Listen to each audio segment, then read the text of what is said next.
Seguimos avanzando con otras informaciones. La exclusión del proceso de gratuidad en la educación profesional podría dejar a más del 80% de los jóvenes sin acceso, según directivos de institutos profesionales y el ex rector de la Universidad de Chile y presidente del Foro Universitario, Luis Rivero, quien justamente nos acompaña esta tarde para conversar de uno de los temas principales en términos de la reforma educacional. ¿Cómo está? Muchísimas gracias por acompañarnos. Buenas tardes, encantado. Bueno, lo primero, don Luis, para empezar a conversar, me gustaría saber cuál es su percepción respecto a la idea de la gratuidad universal, que es lo que está de fondo en todo esto.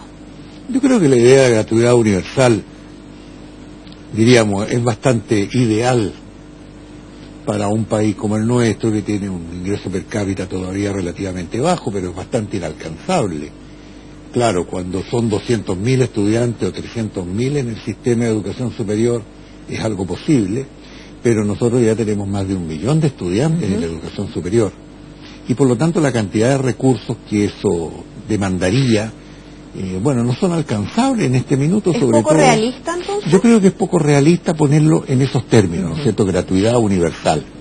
Ahora, una gratuidad focalizada, que es lo que se había venido haciendo, de manera que los más pobres tengan acceso a la universidad o a los institutos o a los centros de formación técnica, es por cierto algo deseable y algo alcanzable en términos de igualar oportunidades. Esta gratuidad universal también es bastante discutible desde el punto de vista que se subsidia igualmente a quienes pueden pagar y son de situaciones relativamente acomodadas respecto de quienes no pueden pagar. Entonces, esto no se debatió, ese fue un gran problema, ¿no es cierto? Porque esto requería un debate a nivel de país. ¿Cuáles son las prioridades del país? Ayer alguien planteaba, ¿no es cierto?, con mucha razón, y no es prioridad del país, ¿no es cierto?, los pensionados, que viven con situaciones miserables, y entonces decía, claro, lo que pasa es que los viejitos no salen a tirar piedra a la calle, pero también vemos todos los días en los servicios de salud los tremendos déficits que usted hay. dice, los viejitos no salen a tirar piedras a la calle.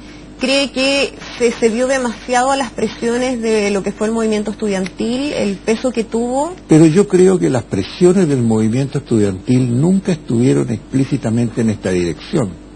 Por el contrario, hoy día la CONFESH ha planteado de que se hizo improvisadamente y de que ellos, los estudiantes, hubiesen preferido una discusión respecto del sistema en el conjunto, de cómo mejorarlo, de cómo hacerlo más viable, ¿no es cierto? Porque tenemos serios problemas con nuestro sistema de educación superior. Eso era una prioridad.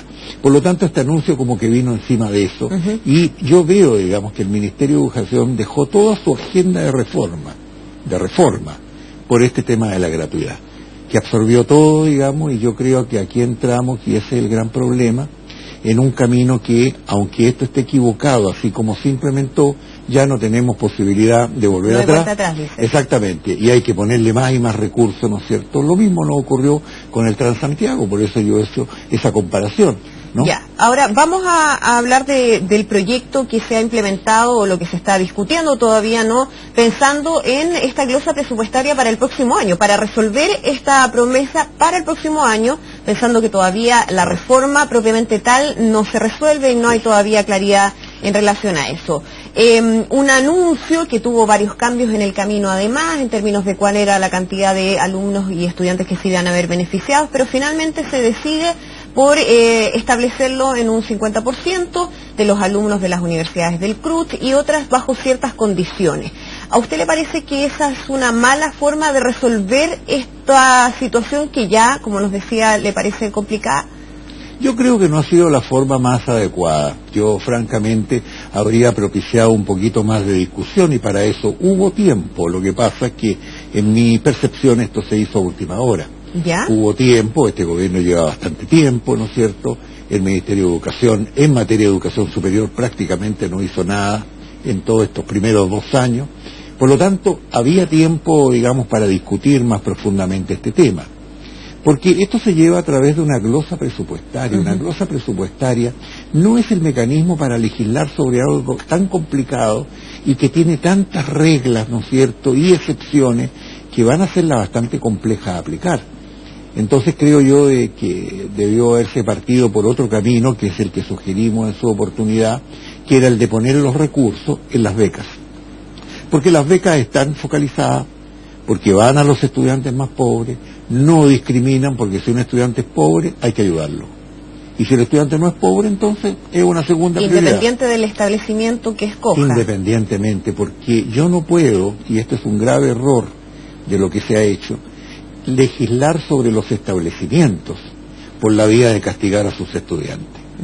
O sea, yo estoy diciendo aquí no son elegibles aquellos estudiantes que estén en instituciones en cuyo directorio participen sociedades, ¿no es cierto?, que tienen lucro o que, ¿no es cierto?, son con fines de lucro. Bueno, pero ¿qué tiene que ver eso con el estudiante, que es un estudiante pobre, que lo que está haciendo es ser técnico en enfermería en un instituto profesional en cualquier parte del país?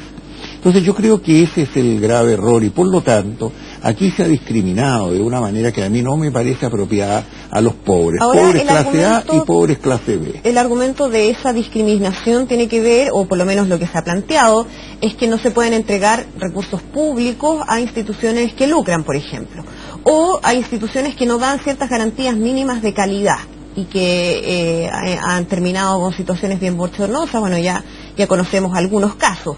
¿De qué manera se podría haber enfrentado entonces para, por una parte, garantizar la calidad y por otro, para que las instituciones no lucraran con fondos públicos? Yo creo que el asunto, digamos, de la calidad está muy bien, me parece a mí. Pero la regla que se ha puesto es bien arbitraria. 4 años para el caso de las universidades. De acreditación. Claro, pero si son del CRUCH, no importa que no sean 4 años. Ya hay una primera cosa que uno dice por qué sí o por qué no. Y en segundo lugar, es porque si la institución está acreditada 4 años, casi como que no importa que las carreras no estén acreditadas. O sea, si yo voy a estudiar pedagogía básica, por ejemplo, en una institución que no tiene acreditación, pero la institución está acreditada por 4 años, entonces sí yo puedo ser elegible para gratuidad, y entonces como que ahí no ha importado la calidad de la institución. Entonces ahí hay un problema. Y lo segundo, yo estoy completamente de acuerdo, pero yo creo que la regla se podría haber implantado mejor, no castigando a los estudiantes, ¿no? La regla de instituciones, ¿no es cierto?, que no hagan lucro, me parece totalmente pertinente, y eso es muy fácil.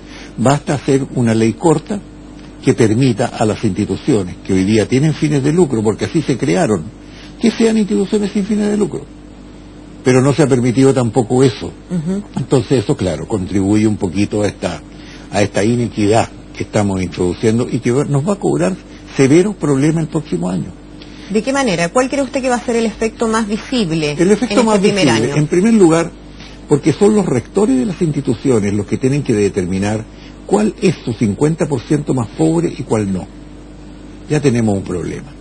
Ahora, ¿qué significa ser más pobre? Hay un indicador, una estadística, ¿no es cierto? Pero sabemos que al final del día todos esos indicadores y estadísticas van a ser susceptibles de reclamo, porque el estudiante cambió su situación, porque resulta que los padres ahora se divorciaron, porque el papá quedó desempleado, y ¿quién tiene que hacerse cargo del análisis de eso? La institución. Y por lo tanto una institución grande que está manejando, ¿no es cierto?, un buen número de estudiantes, bueno, va a tener que emplear recursos en hacer ese trabajo.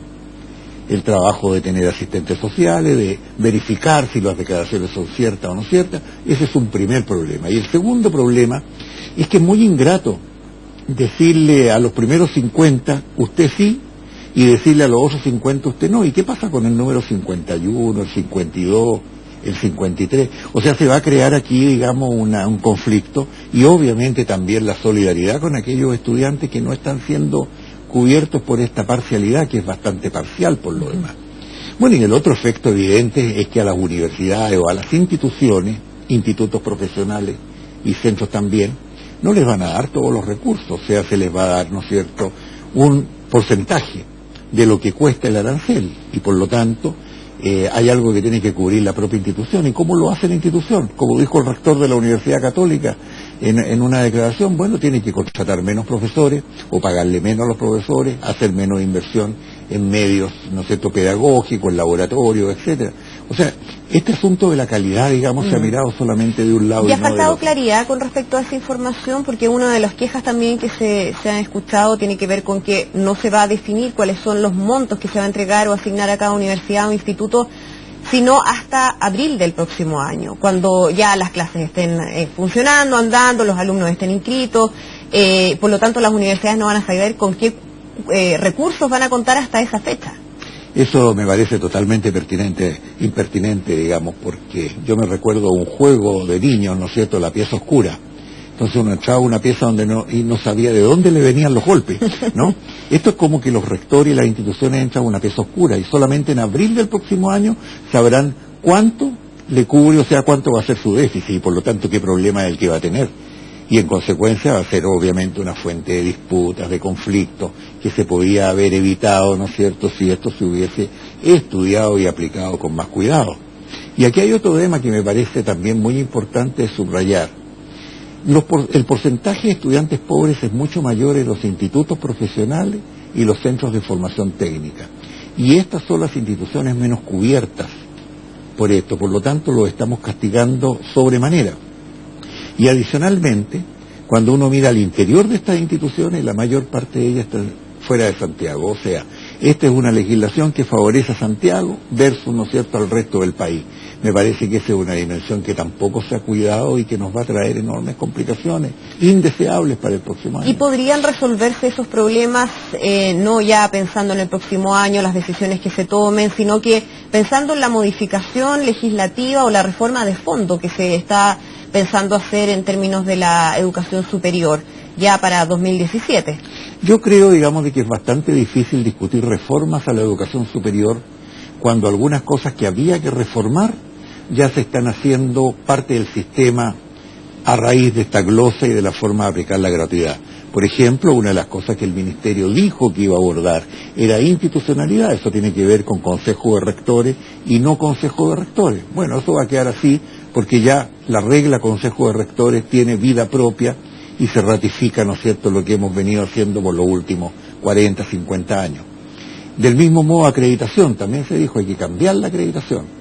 Pero resulta que ahora estamos validando la acreditación porque es el instrumento para seleccionar instituciones que son elegibles y las que no.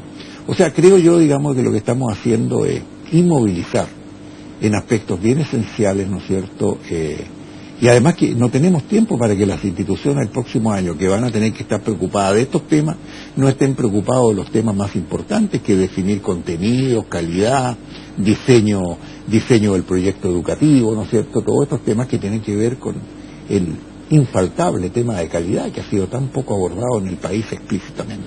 Perfecto. Muchísimas gracias, Luis Rivero, por acompañarnos aquí en Canal 24. Mucho gusto. Que esté muy bien.